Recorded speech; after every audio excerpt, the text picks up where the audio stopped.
Thank you very much, ma'am. Ngayong umagang ito ay gusto na namin i-highlight ang reactivation at reformatting ng ating MMDA Metro Base 136 kung kailangan niyo po ng responde sa kalsada, sa mga major roads na covered ng MMDA, ang number po na tatawagan ay Metro Base 136. Meron lang po itong prefix na 02, so 02136 at ang aming garantiya dyan ay 5 minuto makakarating ang aming mga constable or mga traffic enforcers kung saan man kayo nangangailangan ng tulong, gaya halimbawa ng kayo ay nagkagasgasan dyan, nagkabanggaan, mga minor na mga banggaan sa kalsada, kayo ay na-stall, kayo ay may emergency na gusto nyo ng responde ng ating MMDA. And within 5 minutes makakarating ang ating mga traffic enforcers. Ngayon, habang tumatakbo ang aming mga traffic enforcers, kung yan ay isang minor na banggaan, nagre-review na kaagad ang aming mga CCTV sa CCTV operators sa may Metro Base 13, sa Metro Base namin diyan sa Julia Vargas, at pagkatapos kinukuha na yung clip ng inyong banggaan, at pag dumating na ang aming enforcer, hihingiin na lang ang inyong mga social media account messaging para maipadala ang clip na yon sa inyo para makatabi na within 10 minutes. Gusto natin clear na kaagad ang kalsada, at kung ano man ang usapin ninyo sa banggaan na yan, kung sino magbabayad ng insurance, kung sino ang mananagot sa mga gastusin, pag-uusapan na ng mga parties concerned sa tabi gamit yung ipapadala naming CCTV footage na extracted na galing dun sa mga CCTV cameras ng ating MMDA. So yun po. Yun po ang ating MMDA 136 sa ngayon. Pwede na pong tumanggap ng katanungan. Tanong mo.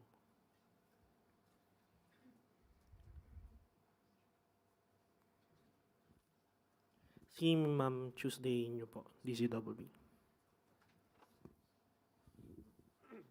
Good morning, sir. Sir, kailan po effective na yung hotline at nagsisimula na po ba yan? O paano? Yeah, actually ang 136 matagal na yan. Matagal na. As in taon na ang kan. Ina-highlight lang namin yan dahil mukhang hindi masyadong na-highlight sa ating mga kababayan na merong facility na ganyan na makakatulong sa kanila. So, ngayon, ina-announce ulit namin para ma-highlight lang na pag ang emergency yun ay nasa kalsada, MMDA 136. So, pwede actually yung tawagan 02136. Within 5 rings, may sasagot sa inyo na human operator. Next question po, Aileen Taliping, Abante. So nasabi nyo na kung gaano kabilis. So ilan po, marami po bang mga tao na nandun sa Metro Base nyo na sasagot agad kapag mayroong tatawag? Pwede, to see is to believe yan Pwedeng tawagan ng 02136. Yan, Tayapuri na naman yan. Pwede nyo subukan. Right now, pwede nyo subukan yan. Ang manpower po nyo, kumusta, marami po ba sasagot? We have sufficient right now. Pwedeng tawagan yan. Okay, thank you, sir. Rafi Ayeng po, Daily Tribune. Hi, good morning, sir. Sir, sa usapin ng traffic, yung Buendia Corner, Taft Avenue, dati umattend sa isang briefing din dito sa Malacanang, yung dating GM. And then sinabi niya, ina-action na daw yun dahil nagkakos po ito ng napakabigat na traffic, lalo na pag tuwing alas 6, alas 7 ng gabi. Any reaction po? And ano na po ang ginagawa ng MMDA dito? Hindi na naman sa Buendia Taft ang ating tinitingnan, kundi lahat talaga. Under review at palaging constant yan.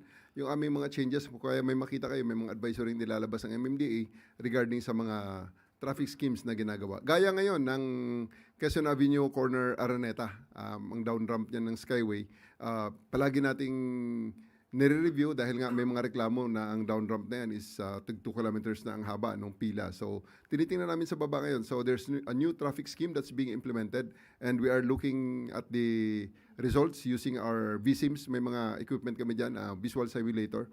Nilalagay namin sa computer yung redesign namin, yung redesign ng road, yung vehicle count, vehicle volume, kaya nako-compute kung ano ang travel time at nako-compute yung travel speeds. So, lahat ng yan, sir, ginagawa natin. Tawag lang sila sa 136 kung may mga problema sila na gusto nilang iparating sa amin, at yan na-action na naman. Kasi sir, ang nagiging issue po dyan is yung nag-ooperate dyan is provincial bus. Meron na po tayong, di ba, designated na station like the PITX for the provincial buses. Ano po ang action na gagawin ng MMDA? Yeah. Lagi nating nire-review yan. At this coming Friday, meron kaming pupunta kami sa PITX for on audit ng operations nila. This coming Friday, together with the DOTR, kayo ay aming inimbitahan para sumama sa amin. Okay po. Next question po. Christian Yosores, DZMM.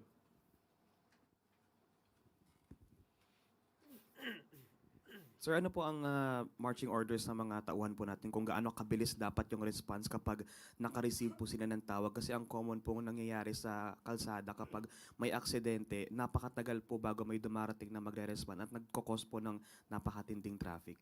Yan po, 5 minutes. Darating ang ating enforcer. At pagkatapos, pag nakarating doon, most probably, tapos na ang review ng CCTV, ipapadala na namin sa mga parties concerned pag nakarating ang ating enforcer kasi tatanungin ang kanilang social media account, ang number nila, Viber, Messenger, kung ano man, Signal, kung ano man ang ginagamit nila para maipadala ang video sa kanila.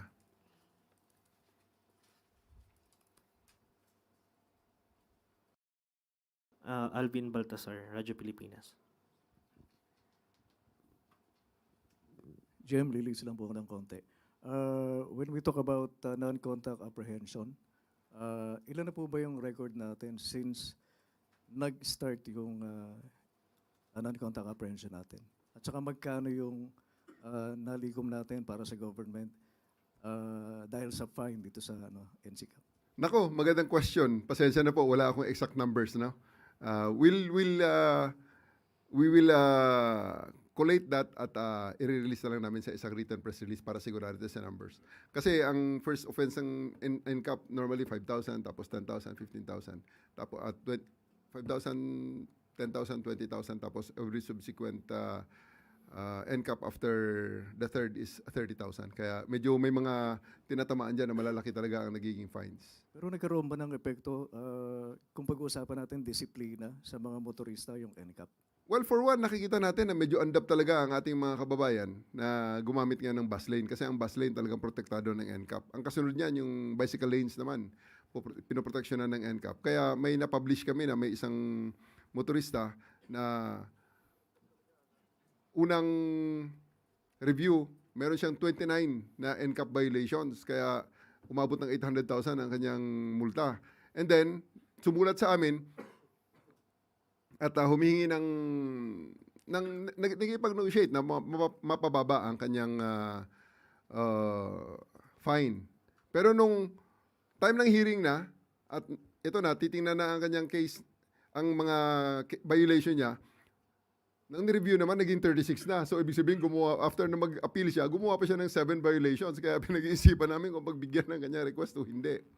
Kasi nga, talagang, hindi mo naman pwedeng hindi naman tayo nag-AI ng NCAP violation. Talagang yan ay siguradong nandyan sa ating system, sa ating file, dahil ang mga yan ay mga, talagang ang mga CCTV natin, naka-con talaga yan, naka-record talaga. So, they can review it, they can contest it kung gusto nila, pero the fact remains na andyan sa record natin. EJM, one last lang. Paano kung hindi na-settle yung penalty?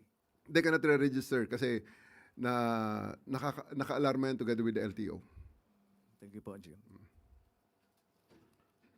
Next po, Ivan Mayrina, GMA.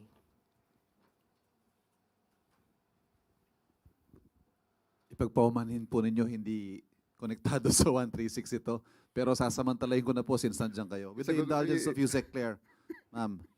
With the indulgence of Yusek. Nabanggit po kasi kayo dun sa isang dokumentong inilabas kahapon ni Attorney Baligod sa isang pulong daw na kasama kayo ni Martin Romualdez at Saldico. Ito po ay para suportahan ng kanilang aligasyon na binabayaran daw yung mga ICC investigators. At your name was mentioned as present dun po sa isang meeting sa isang bahay sa Bel Air. What do you have to say to this, General?